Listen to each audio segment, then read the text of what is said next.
Turkey, of course, a very important international player in this fight, but it does have issues of its own which come into the mix, not least the ongoing tension with its Kurdish communities. Now, the co-chair of the pro-Kurdish HDP party, which did win seats in parliament for the first time this year, is Figen Yuksekdag.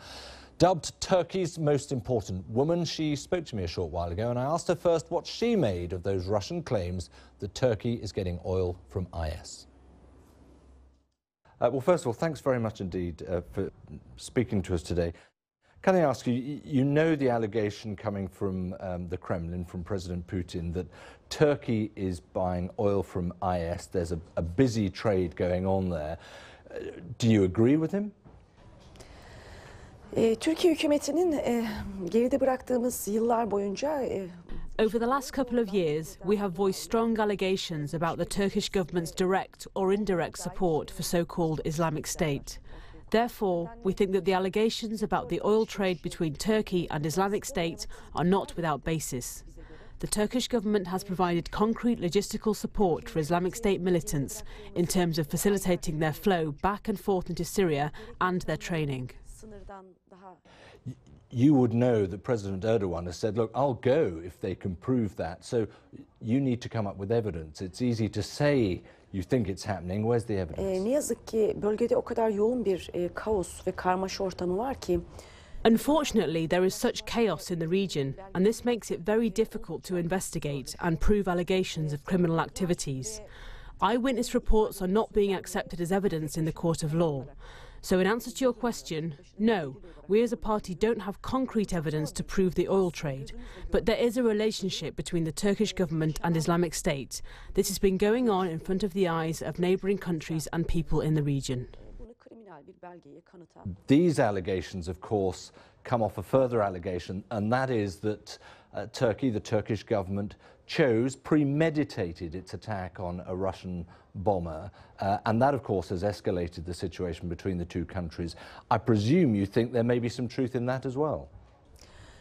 Türkiye hükümeti Rus uçağının We don't think that the Turkish government shot down the plane without premeditating it.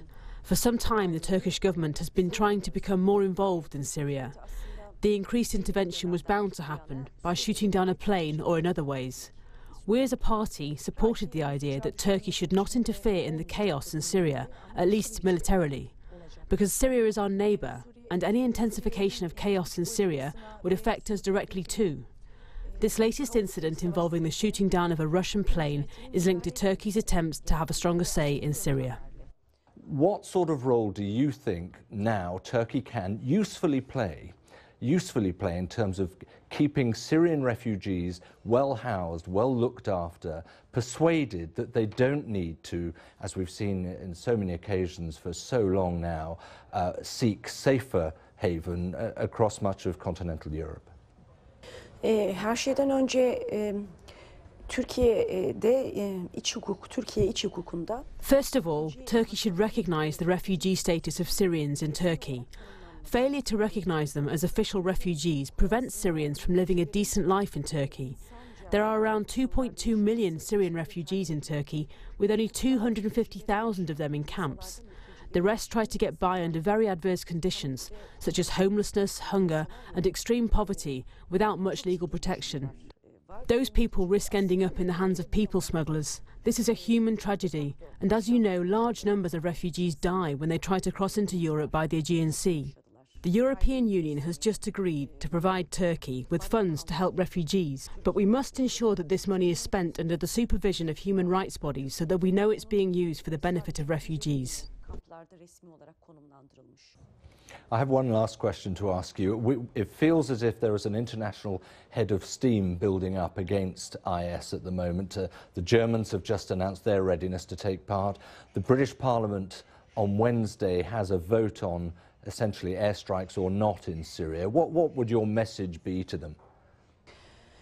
Öncelikle IŞİD'e karşı koalisyonun birlik içerisinde hareket etmesi, ortak hedefe An anti-Islamic State coalition has to be unified around a specific target and focused on a unified strategy. No member should be allowed to break the unity of the coalition. For example, Turkey's shooting down of a Russian plane was a significant distraction in the fight against jihadist fascist militants. Such actions are clearly wrong and should be stopped. Another point is that the fight against IS shouldn't just focus on bombing campaigns and airstrikes. It should also focus on helping the local democratic forces fighting IS on the ground. To this end, Kurdish Liberation Forces and the Democratic Union Party in Syria, which is one of the most effective forces against IS, should be formally recognised as a partner in the fight against Islamic State. Those local democratic forces will be there after the airstrikes in Syria are over and Islamic State is degraded, so they should be supported.